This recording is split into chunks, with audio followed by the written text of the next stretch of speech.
Students, welcome to اہل بیت high school and junior college. خوش آمدید بچوں۔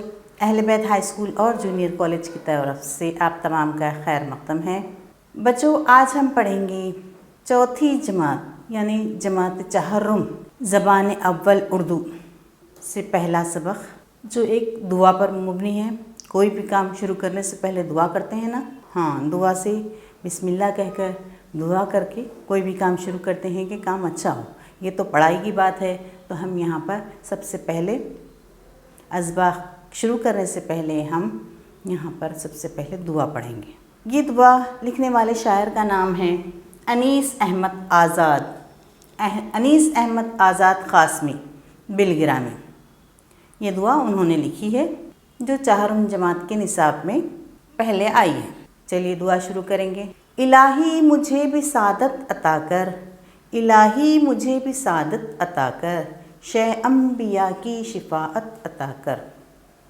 کروں سچ بیاں زندگی میں ہمیشہ، کروں سچ بیاں زندگی میں ہمیشہ، زبان اور قلم کو صداقت عطا کر۔ خیانت سے بچتا رہوں عمر بھر میں، خیانت سے بچتا رہوں عمر بھر میں، ہر ایک لمحہ مجھ کو امانت عطا کر۔ کسی کو بھی شکوہ نہ ہو مجھ سے یا رب، کسی کو بھی شکوہ نہ ہو مجھ سے یا رب، میری ہر ادا میں شرافت عطا کر۔ کروں میں ہمیشہ غریبوں کی خدمت، کروں میں ہمیشہ غریبوں کی خدمت، کرم سے مجھے یہ کرامت عطا کر۔ نہ ہو خوف باطل نہ ڈر دشمنوں کا، نہ ہو خوف باطل نہ ڈر دشمنوں کا، کروں حق بیاں و شجاعت عطا کر۔ پڑھوں میں ہمیشہ حدیث اور قرآن، پڑھوں میں ہمیشہ حدیث اور قرآن، نہ بھولوں کبھی وہ ذہانت عطا کر۔ ہے آزاد طالب کے اپنے نبی کی، ہے آزاد طالب کے اپنے نبی کی، محبت عقیدت اطاعت عطا کر۔ آمین۔ بچوں، ہم لوگ کیا دعا کر رہے ہیں کہ اللہ تعالیٰ ہمیں ایسی سعادت عطا کیجیے کہ ہم بھی نیک بندوں میں شامل ہو جائیں، ہم بھی نیکیاں کریں اور نبیوں کی شہ انبیاء کسے کہتے ہیں؟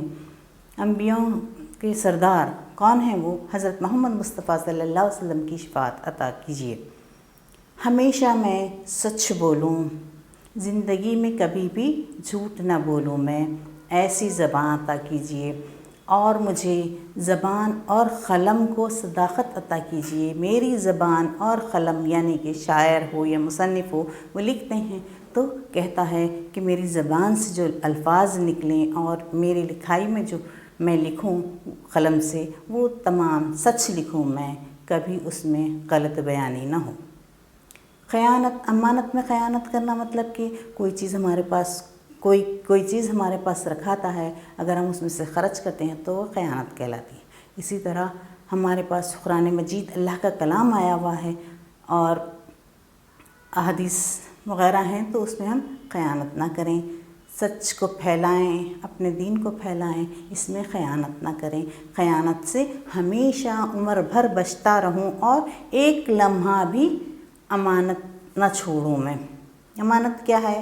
ہمارے پاس جب بھی کوئی چیز ہمارے پاس امانت کے طور پر رکھاتا ہے تو ہم اس کا استعمال نہ کریں، اس کو بڑی حفاظت کے ساتھ رکھیں۔ تو ہمارے پاس اللہ تعالیٰ کی کیا چیزیں امانت ہے؟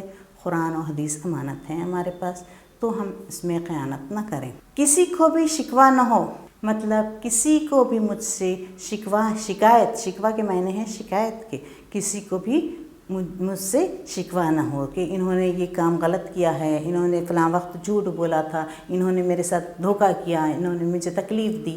یہ تمام چیزوں سے ہمارے گناہ کیا ہوتے ہیں؟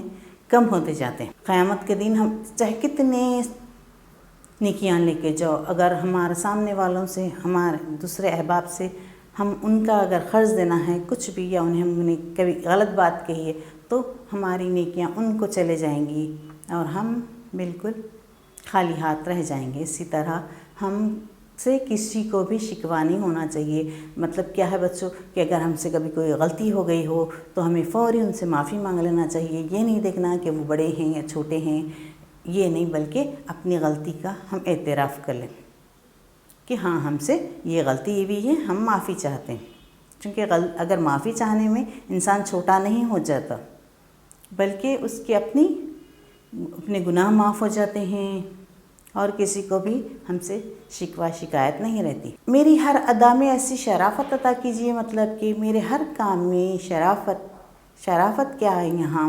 شرافت کے معنی ہیں کہ نیکیاں، اچھے کام، یہ اس سے مراد ہے کہ میرے ہر کام میں نیکیاں ہی نیکیاں ہوں، میں کسی کے ساتھ کوئی غلط کام نہ کروں، اور میں ہمیشہ غریبوں کی خدمت کروں۔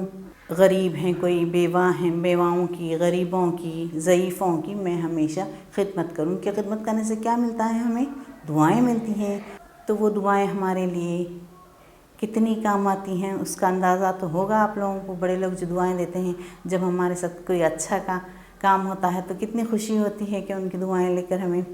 کرم سے مجھے یہ کرام، اللہ تعالیٰ آپ اپنے کرم سے، اپنے رحم سے مجھے یہ کرامات عطا کیجئے کہ میں غریبوں کی، بیواؤں کی، یتیموں کی، جو ضرورت مند ہیں ان لوگوں کی خدمت کر سکوں۔ نہ ہو خوف باطل کا، نہ ڈر دشمنوں کا۔ مطلب کہ باطل کہتے ہیں جھوٹ کو، مطلب غلط کام کا مجھے ڈر، غلط لوگوں سے جو حق پہ نہیں ہیں ان لوگوں کا مجھے ڈر نہیں ہونا ہے، بلکہ دشمنوں کا بھی ڈر نہیں ہونا مجھے۔ میں اپنی صداقت پہ، اپنے حق بیان پہ، مطلب میرے پاس اگر سچائی ہے، اگر میں اپنی بات سچی بات کہتا ہوں تو اس میں مجھے ڈر وغیرہ نہیں ہونا چاہیے، اور میں باطل کے آگے، مطلب غلط بیانی کے لیے، غلط چیزوں کے آگے ڈٹ جاؤں، ایسی توفیق مجھے عطا کر یا میرے پروردگار۔ کروں حق بیان، وہ شجاعت عطا کر۔ شجاعت مطلب بہادری، حق بیان سچا بیان، میں ہر بات سچی کہوں۔ اگر کہیں مجھے انصاف کے لیے یا کوئی بحث میں یا کسی بات پہ مجھے بلایا گیا تو میں کیا کروں؟ ہمیشہ سچ بولوں، چاہے وہ میرا قریبی رشتہ داری کیوں نہ ہو یا دشمن ہی کیوں نہ ہو، اس کے لیے میں سچ بولوں۔ اور ہمیشہ میں قرآن اور حدیث پڑھتا رہوں۔ قرآن اور حدیث پڑھنے کا مطلب یہ نہیں ہے بچوں کہ ہم قرآن پڑھتے ہیں، روانی کے ساتھ پڑھتے ہیں، کئی پارے دن میں مکمل کرتے ہیں، یہ نہیں، بلکہ قرآن اور حدیث کو سمجھ کے پڑھنا ہے بچوں۔ یہی چیزیں ہمارے بھلائی کے لیے ہیں۔ قرآن میں اور حدیث میں ہمیں زندگی گزارنے کا ہر طریقہ بتایا گیا۔ ابھی آپ لوگ تو بہت چھوٹے ہو، مگر آگے چل کے آپ لوگوں کو سمجھ میں آئے گا کہ قرآن ہم جو زبان جانتے ہیں اس میں بھی پڑھ کر سمجھنے کی کوشش کریں۔ پہلے تو عربی سیکھیں، عربی میں قرآن پڑھتے ہیں، مگر عربی سیکھنے کے علاوہ بھی اپنی مادری زبان میں ہم قرآن کا ترجمہ، احادیث کا ترجمہ پڑھیں اور اسے سمجھیں، چونکہ ہمارے ہر مسئلے کا، زندگی میں ہمیں جو بھی مسئلہ آتا ہے اس کا حل اللہ کے فضل و کرم سے قرآن و حدیث میں موجود ہے۔ تو ہمیں آپ لوگ ابھی سے، بچپن ہی سے یہ کام کیجئے۔ اب جیسا کہ ہم معمولی دعائیں پڑھتے ہیں، ہوتا ہے نا آپ لوگوں کو مولوی صاحب وغیرہ جو دعائیں پڑھاتے ہیں اس کے ساتھ اس کا ترجمہ بھی بتاتے ہیں، تو ہمیں معلوم ہوتا ہے کہ یہ دعا کس چیز سے بچنے کے لیے ہے یا یہ دعا کس کام آتی ہے۔ تو اسی طرح قرآن اور حدیث کو بھی ہمیں ترجمے اور تفسیر کے ساتھ پڑھنی چاہیے، ہمیں سمجھنا چاہیے، سمجھ کر پڑھنا چاہیے، چاہے ایک حرف، 2 حرف ہی صحیح کیوں نہ ہو، ہمیں سمجھ کر پڑھنا ہے، یا 2-3 سطر، دن میں جو کچھ بھی ہو سکا ہمیں اسے سمجھ کے پڑھنا ہے۔ نہ بھولوں کبھی وہ ذہانت، اور جب یہ چیزیں ہم پڑھ لیتے ہیں تو ہم بھولیں نہ، ایسی ذہانت ہمیں عطا کر، یہ اللہ تعالیٰ سے دعا کر رہے ہیں۔ اب شاعر اپنے آپ کو مخاطب کر کے کہتے ہیں، ہے آزاد طالب کے اپنے نبی کی، مطلب کس چیز کے طالب ہیں؟ آزاد شاعر کا تخلص ہے۔ وہ کہتے ہیں کہ میں طالب ہوں اپنے نبی کی محبت، عقیدت، اطاعت عطا کر مجھے، اللہ تعالیٰ مجھے میرے نبی حضرت محمد مصطفیٰ صلی اللہ علیہ وسلم کی محبت، عقیدت اور اطاعت نصیب فرما، آمین۔ یہ تھی دعا۔ اب اس کے بعد ہم شروع کریں گے پہلا سبق، چہارم جماعت سے پہلا سبق۔